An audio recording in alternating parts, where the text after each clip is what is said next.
Only in America. Only in America. Only in America. Only in America. Only America. Only in America.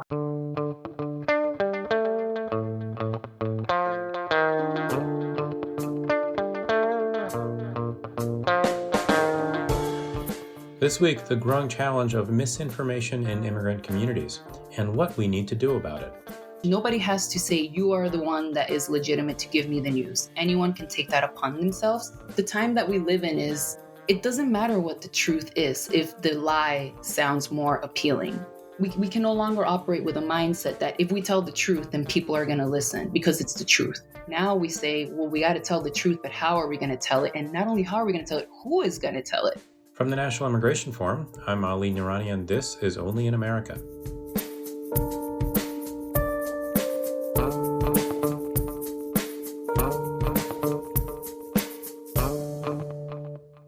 Last week, we touched on the importance of prioritizing vulnerable communities in the vaccine rollout and how immigrant health is critical to public health.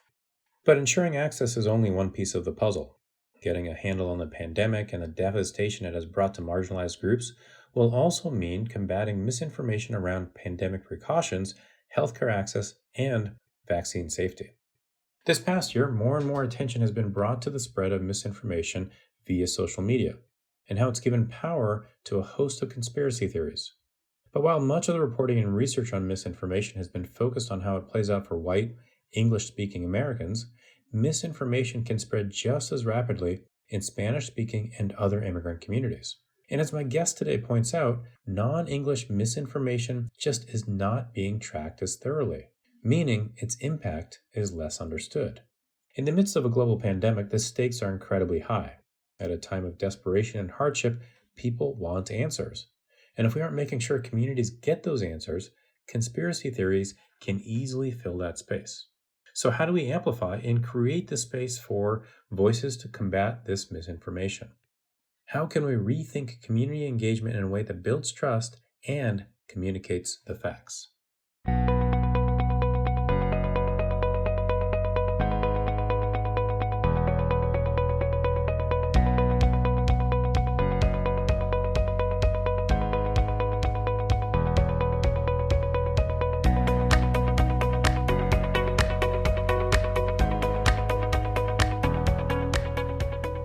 Support for the National Immigration Forum comes from the Carnegie Corporation of New York, supporting innovations in education, democratic engagement, and strengthening international peace and security.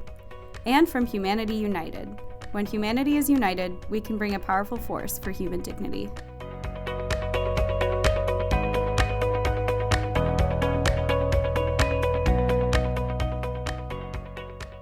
My guest this week is Valentina Pereda. Valentina is a communications expert and documentary filmmaker based in Los Angeles. She covers security and migration, misinformation in the Latino community, political polarization, and Northern Triangle geopolitics. After a career in political communications, Valentina worked in video journalism in El Salvador before turning to research on misinformation in Spanish language and Latino spaces. Recently, she worked with local community voices in Colorado to produce public service announcements with accurate medical information about the vaccine and COVID-19. We'll post these in the episode description, and you can also find them at immigrationforum.org/podcast. Valentina told me about how she got involved in tracking misinformation, why it's so powerful, and the steps that we can take to combat it. Valentina, thank you so much for joining. I really, really appreciate this. I'm just really, really excited to get a sense of what you're thinking, what you're seeing, but learning from everything that you've done. So thank you. Of course. Thank you. I'm very happy to be here. So before we jump into the topic of the day, tell me a little bit about yourself. Where'd you grow up? What have you done with your life to get you to this fine place of the Only in America podcast? Wow, what an interesting question. I think I have an interesting life story, like all of us think we do, but I am the child of an immigrant. I was born in New York to an undocumented immigrant mother. She was single. And so, we just grew up in the tri-state area in Connecticut, between New York and Connecticut. And my mother was always undocumented. I never knew that she was undocumented until when I was 14 years old. We had to go back to Venezuela. We always went to Venezuela in the summers. That's where my mother's from. We always went. And so when I was 14, we had to go back because my grandfather had a stroke. He was very, very sick. And I remember she woke me up one day. I was 13 or 14. She woke me up and she's like, well, I guess we're going to stay in Venezuela. And I said, what? What are you talking about? We're going to stay here. And then she's like, so they didn't accept my visa. They didn't renew my visa because it'd been expired so long at that point. And so that at that moment, I learned that she was undocumented, and it really, it flipped my whole world upside down, because I just didn't, you don't understand. You're like, wait, but you work and you, you pay taxes and all these, like, no sense. So that really started the whole advocacy or interest on immigration issues. So my mom and I were separated for over a year. You know, I went back to the US to live with an aunt, and she stayed in Venezuela. And that was very transformative for me. That year, I had just gotten accepted into the LaGuardia School of Performing Arts in New York City, the famous Fame School. You know, my track was always in the arts. Like, that was always my dream. And then when this thing happened at 13, like, my whole life mission shifted, and I started getting more into immigration advocacy, which is why in high school I was an activist, in college, and then I went into the DNC and Obama world. I really believed that that was the best way to affect change. And I think it was an interesting experience working. You know, I worked in the campaign, I worked at the DNC, I worked and ended up working at the White House doing communications there. And I really was able to see from the inside how a lot of these decisions were made, a lot of the, you know, it just was really hard for me to understand, why can't they just do the right thing? And then being on the inside, seeing all the politics and the interests and all this stuff, it was a lot for me. And in 2016, I was doing comms for Hillary in Florida. I was her press secretary there. And I really told myself, this is my last shot. If we don't win this, then I think I'm just going to, like, try to figure out how to do this in a different way. And I started joking to my colleagues. I said, if we lose, I'm going to move to El Salvador and I'm going to do video journalism. Because when I was at the White House, you know, so much of what we did on the immigration front was, you know, the belief was that a lot of this was due to the gangs. And I really wanted to understand that. And again, like I said, it started as a joke, and then I ended up in Trump won, and I went and I followed my word. And I lived in El Salvador, and I lived in, you know, throughout Central America, El Salvador, Honduras, from the end of 2016 until 2020 when the pandemic hit. And then I came back to the US, and I'd been out of the country at that point for about 3 years. And when I came back, I saw my family change completely. You know, my family was very pro-Obama, big-time Democrats. You know, my mom had just become a citizen. She was very excited to vote for Obama and such. And so coming back from Central America and seeing my family shift to pro-Trump, it was just a shock. And I had already been tracking misinformation sort of since 2016, because when I was press secretary for the campaign in 2016, I remember seeing what was happening in social media, and then really seeing what was happening on the ground in Florida, and how at odds that was with what our data team was telling us, what the polls were saying, for example, right?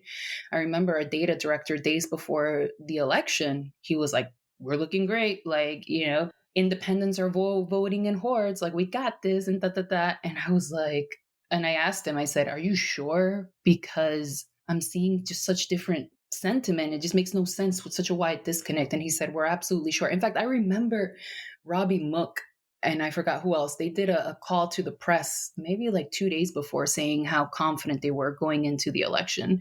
And I know you have to do that, you know, to get enthusiasm going and stuff like that. But, you know, then what happened.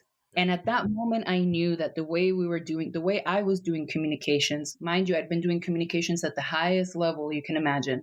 The way I'd been doing communications, at least for the people that I was trying to communicate to, which in my case has always been the Latino community or Spanish-speaking immigrants, it was wrong. It was outdated. It was completely outdated. So I already knew in 2016 that was happening. The past 3 years I'd been in Central America, you know, covering gangs and migrations. There, I was seeing how Nayib Bukele, who's now the president of El Salvador, was already using sort of troll farms and misinformation to attack his opponents, to attack journalists in San Salvador at the time. So I was already seeing this thing. And then when I came back and I saw my family, I was just shocked. I was like, wow, this has really gotten out of control. And so I started, you know, I'm a curious person.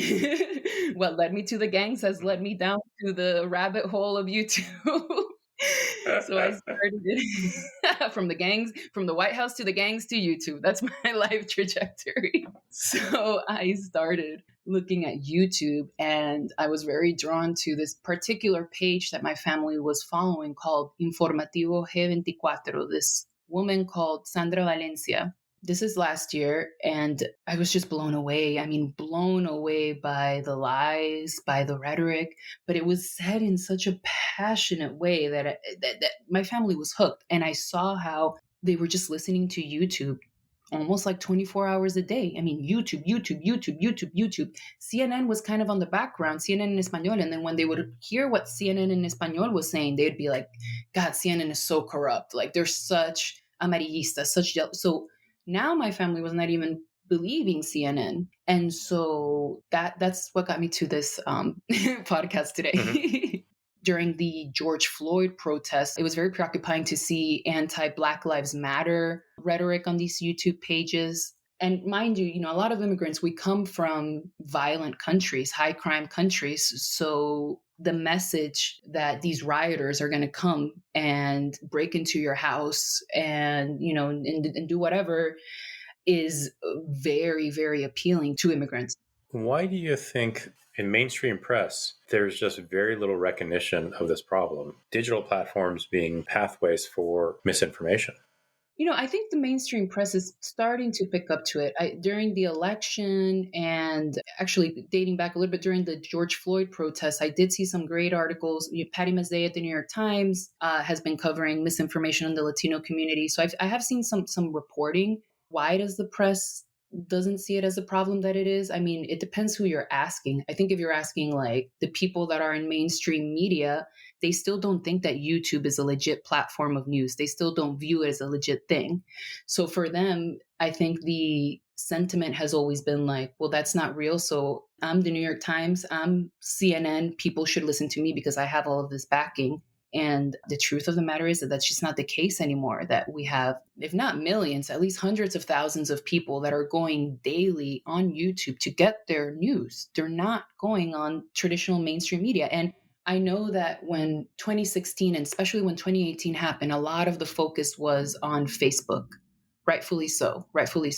But just like anything, right? When you cover one hole, another one explodes, right? So we've been so focused on Facebook and to a certain degree on Twitter that we've completely abandoned YouTube. And YouTube really is the hotspot now. So why isn't it being covered widely? I think because people don't view it as legitimate yet. And frankly, Ali, I think people want to always respect their position and their legitimacy. So for me as a comms person to say, well, I actually think that YouTube is a legitimate platform that we need to pay attention to, then people are like, well, then why am I listening to you, CNN, or you know what I mean? So it's not in their best interest to admit that. So is YouTube, more accessible for people in terms of just production? Absolutely. So YouTube is very low production. A lot of these YouTube personalities it looks like a Zoom call almost. I mean, you just prop up a camera, put a microphone on and start talking.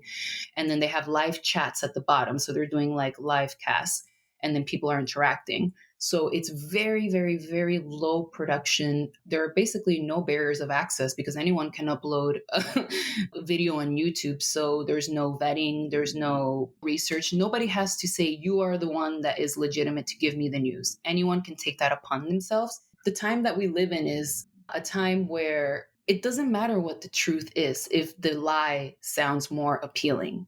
We can no longer operate with a mindset that if we tell the truth, then people are going to listen because it's the truth. Now we say, well, we got to tell the truth, but how are we going to tell it? And not only how are we going to tell it, who is going to tell it? So in the context of the pandemic and, we're still balancing prevention and mitigation and starting to kind of think about the vaccine, what does this all look like then right now? But then what does it need to look like moving forward? To do a really quick read through of some of the misinformation we've seen around the vaccine specifically, of course. This is the thing about misinformation with immigrant communities and Spanish-speaking communities. It's not that different than what we see in English. It's actually quite the same. The problem is that it's not tracked and flagged in the same way that English is, right? So the microchip, the Bill Gates, Soros, all of that stuff, we're hearing in every different language. We're hearing it worldwide. I mean, the Soros, Bill Gates conspiracy is a global conspiracy that everybody talks about, not just here. The problem with misinformation in immigrant and Spanish-speaking communities is that it's not tracked in the same way that English is. Tracked by organizations, for example, I know there's an org called, I don't know how to pronounce it, pardon my accent. I don't know if it's Avas or Avas, but they do misinformation tracking. And I was reading that they did a study last year. So when they were looking at misinformation, at posts that could be flagged as misinformation, they found that non-English posts were only flagged at a rate of 20% versus English posts that were flagged at a rate of 70%. Wow. So if only 20% of the Spanish posts are being flagged as possible misinformation versus 70%, we have a very, very, very serious problem. And I think that on the tracking front, it has to come from organizations. I don't know if it has to come from government, but really the problem with Spanish language is that we don't have an active lobby of groups, whether immigrant groups or whatever, Latino groups, whatever you want to call it, groups that are sitting in front of Google, in front of Facebook, in front of YouTube and saying, how can you allow this to happen? So does Google play a role in monitoring, on the English language side, misinformation? I'm not fully versed on how Google is monitoring. I'm more versed on how YouTube. And Twitter. Yeah. So on YouTube. So there is, they do have like a very kind of superficial system of flagging. Like, of course, if you YouTube in Spanish, I say vacuna, microchip, that you're not going to get the videos come up top, right? Of course, misinformation is like crime. It evolves very quickly. Yeah. They know that now you see that people have to put asterisks in the middle of words so, they don't get tracked, right? With misinformation tracking, everybody was using these like Twitter technologies to track keywords and stuff like that. Like that doesn't work anymore because now people are almost like using asterisks to throw that off. So now you have to evolve, right?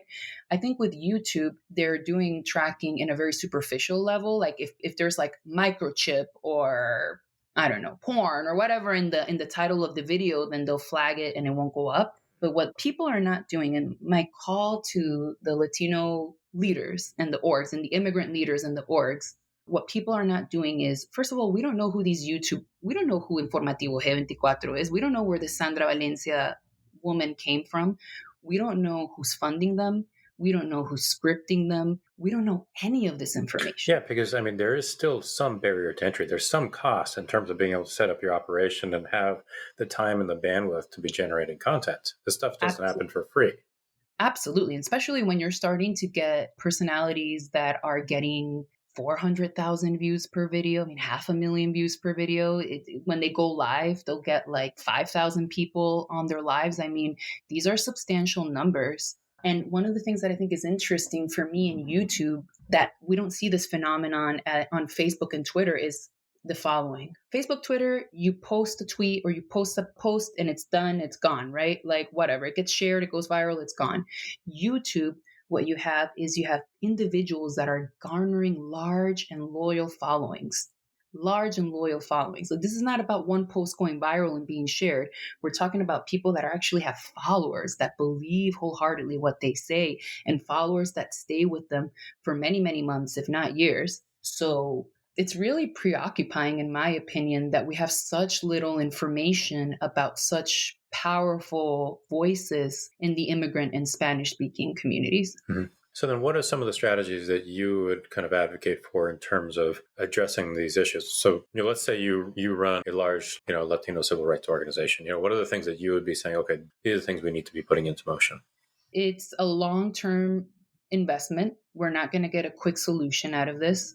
The first thing, and I know this already started, I know there are people that are already doing this, but we need to do the tracking. I don't think we're tracking YouTube as well as we should. So the first research project that I would propose, for example, is let's start a deep dive research project on YouTube. Let's identify who are the top voices in Spanish language or in immigrant circles.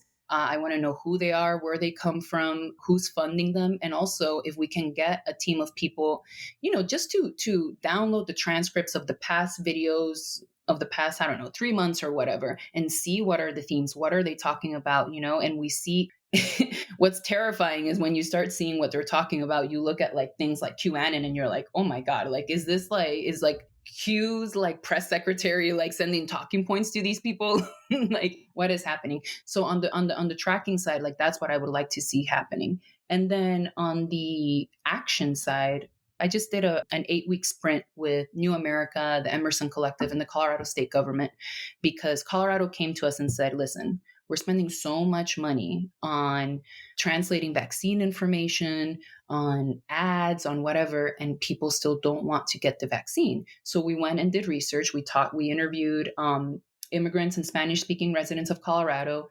We showed them these fancy communications products that the Colorado team had designed. And literally they looked at us and they said, I don't care what the Colorado government has to say.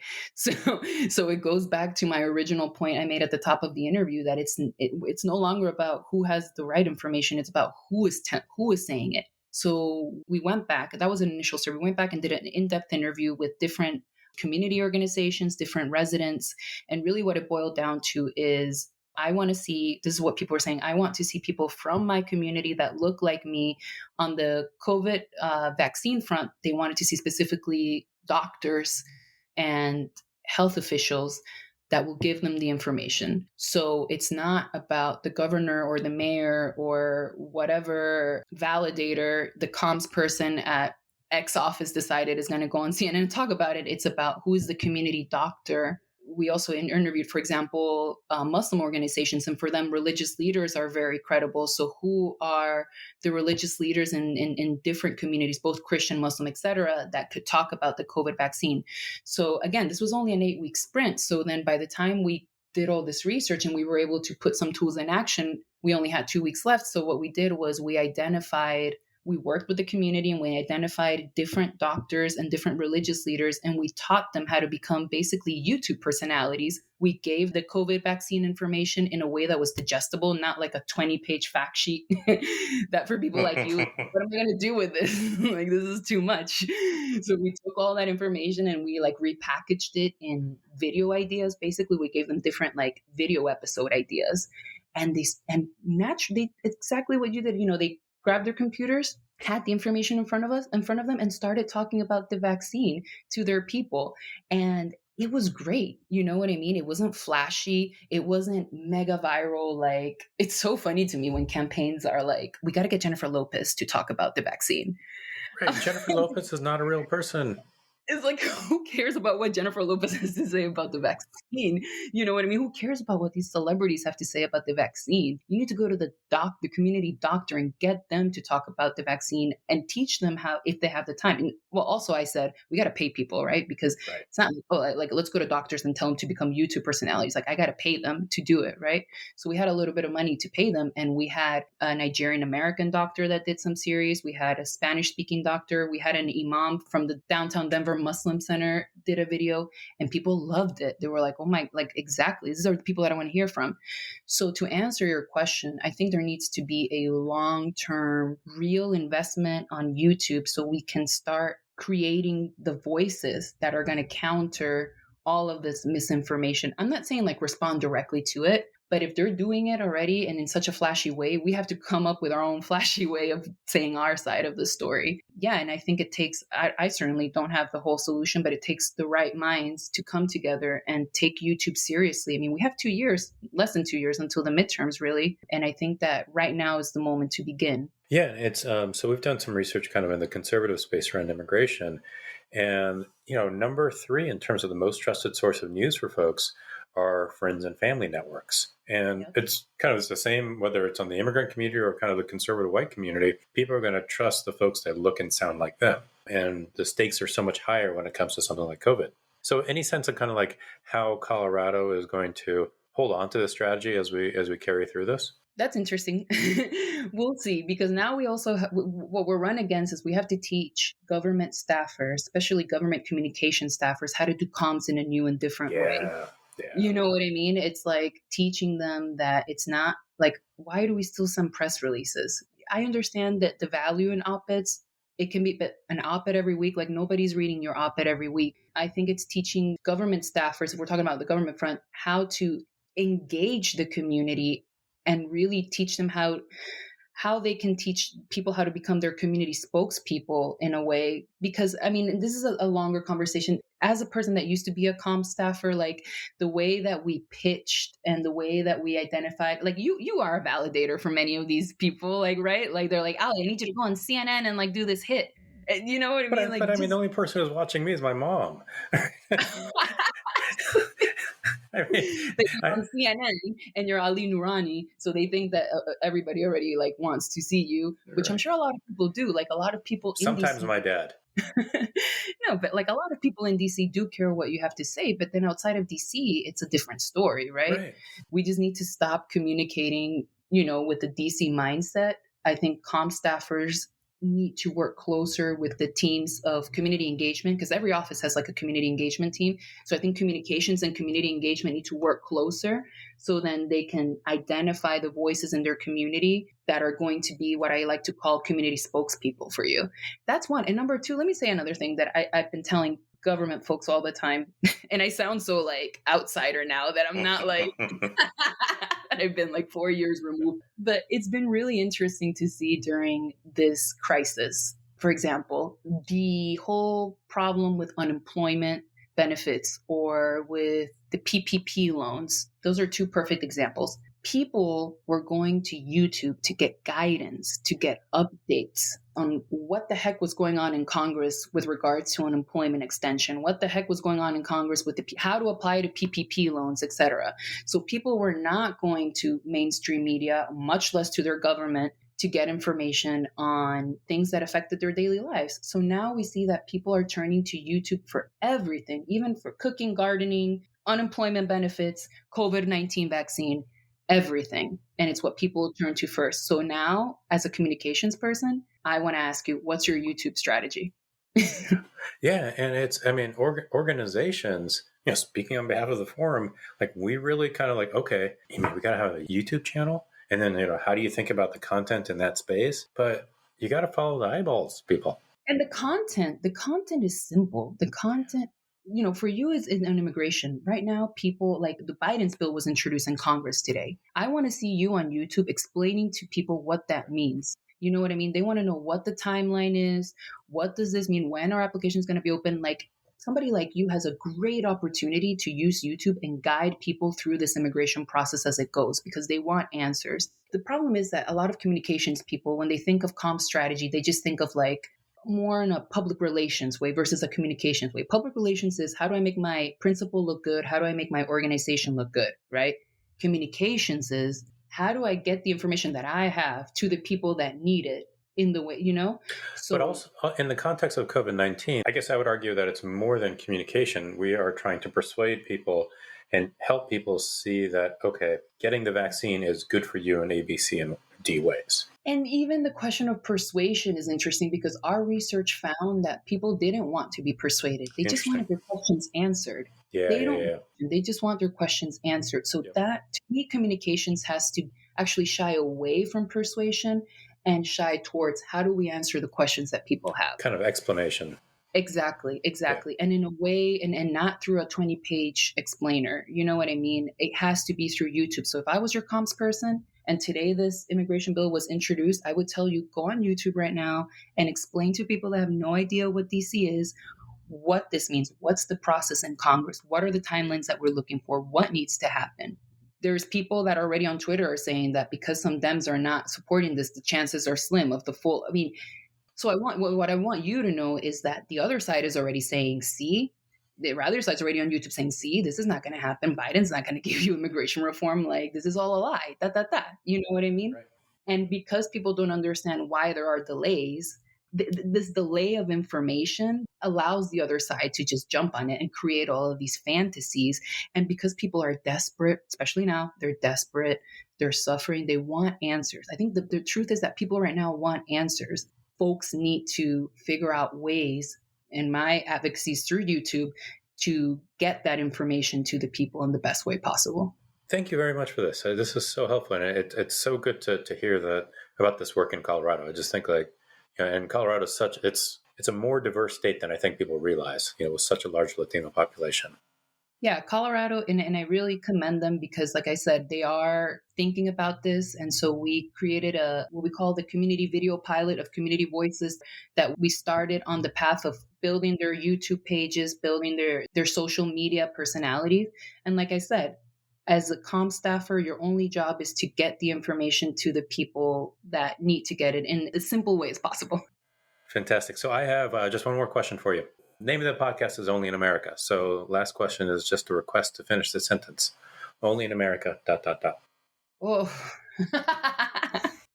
Only in America is the hope, to not say the illusion, the hope that tomorrow will be a better day or that tomorrow things can really change for you. Only in America does that hope sustain. Fantastic. Thank you so much. Really, really appreciate it. Thank you so much. Bye-bye.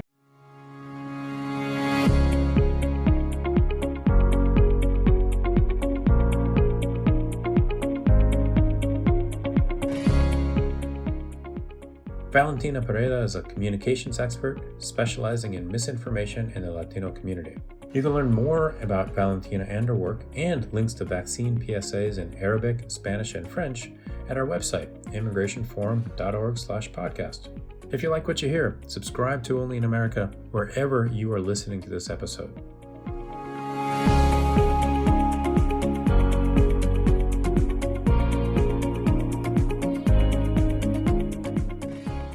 Stay tuned for next week's episode, where we're going to continue our discussion on public health and vaccine access in immigrant communities.